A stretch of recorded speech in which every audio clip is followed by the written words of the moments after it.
What's going on, guys? Today I have a review for Rise of the Tomb Raider on Xbox One. It will be released for PC in early 2016 and PlayStation 4 late 2016. So I was a big fan of the reboot that was released a few years ago, so expectations were high for this follow-up. Does it improve upon the original, or is it a cut and paste copy of the first game? Let's find out. And if you enjoy this review, please hit the like button and consider subscribing. Jonah! Lara, There's so much I need to tell you. I don't...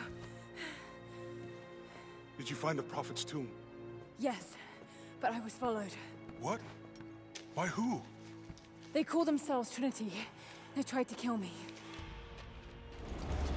So if Tomb Raider's equal to Uncharted Drake's Fortune, then Rise of the Tomb Raider is its Uncharted 2 Among Thieves.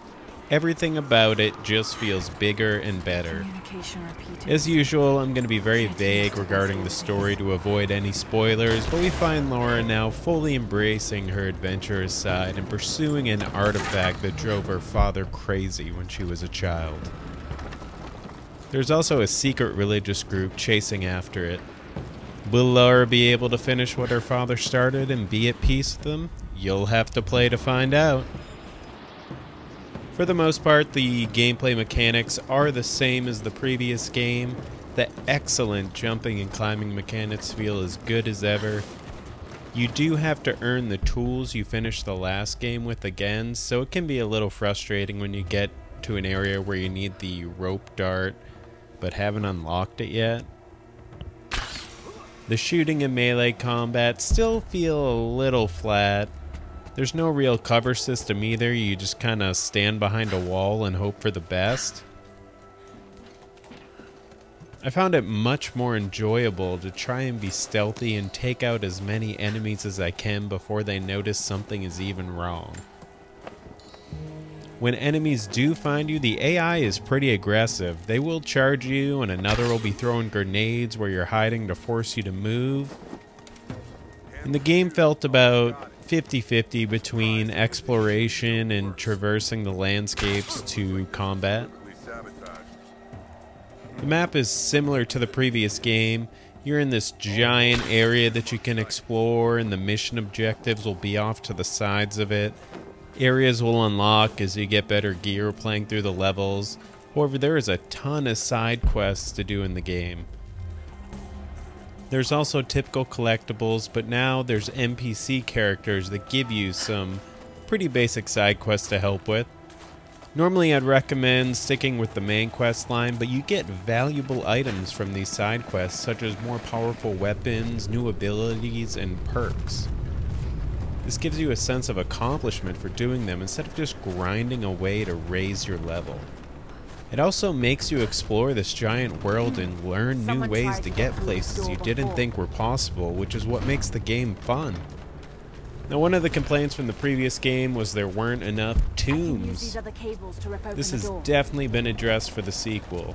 Each area seems to have around 3 different tombs. Some are larger than others, but they all offer you a perk for completing them. They're fun little puzzles that can be from very simple to slightly challenging. I don't think most people will ever need to go online and seek out help. They're just challenging enough to make you feel smart for solving the puzzle, but never frustrate you to the point of wanting to quit. There are also a ton of caves to explore, which are kind of like mini tombs. They'll often have some valuable supplies hidden away in there. Once again, you can upgrade Laura with skill points and weapon parts. You have 3 skill trees that you can put points into. Most perks feel useful, but there are a few that I wasn't in a rush to unlock ever. You can also upgrade your weapons with weapon parts collected during your adventures. And hunting is back and now used to upgrade your clothing and gear so you can carry more items. The entire upgrade system seems to be influenced by Far Cry 3, which is a good thing.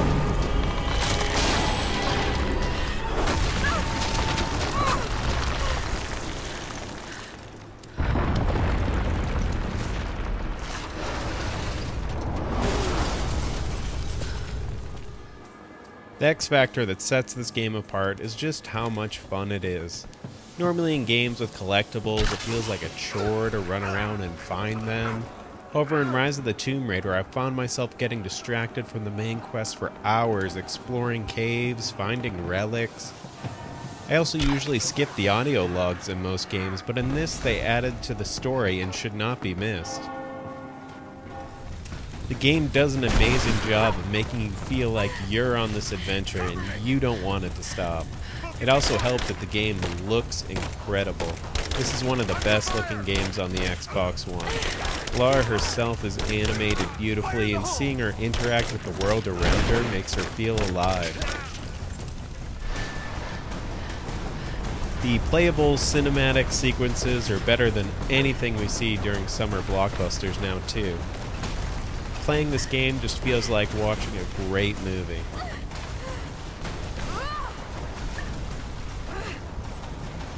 Instead of PvP multiplayer, Rise of the Tomb Raider has a new mode called Expeditions. And this is basically a chapter replay score attack mode. You collect gameplay cards that you can make for your experience easier or harder, and that will affect your final score. Your goal is to finish levels as fast as you can, collecting items, killing enemies, not taking damage. And then there's a score that'll go on leaderboards and you can compete with your friends. The whole time you're earning credits to spend on more card packs for this mode. It's an okay addition, but I wasn't hooked by it and would rather just be replaying the story on a higher difficulty and focusing on collectibles there. Expeditions feels like it missed the mark and won't really grip people too long. But overall, you can get lost in Rise of the Tomb Raider. There's so much to do, and the majority of it's actually fun and worth your time. Once you start the game, you're not going to want to stop until it's all over, and then you're just going to want to play again. This game is a must-buy. So what do you guys think of Rise of the Tomb Raider? Let me know in the comments below. Please hit the like button if you enjoyed the review, and subscribe to the channel. Thanks for watching, and if you're terrified of bugs, you may want to shut this video off now.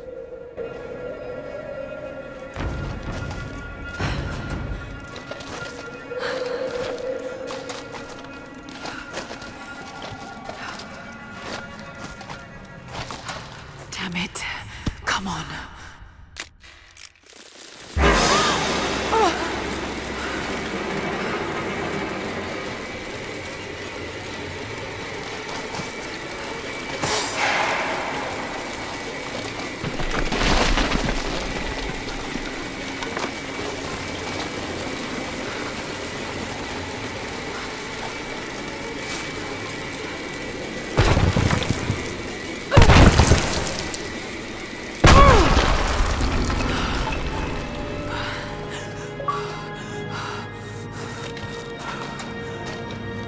There was a battle here. Armed soldiers against religious pilgrims.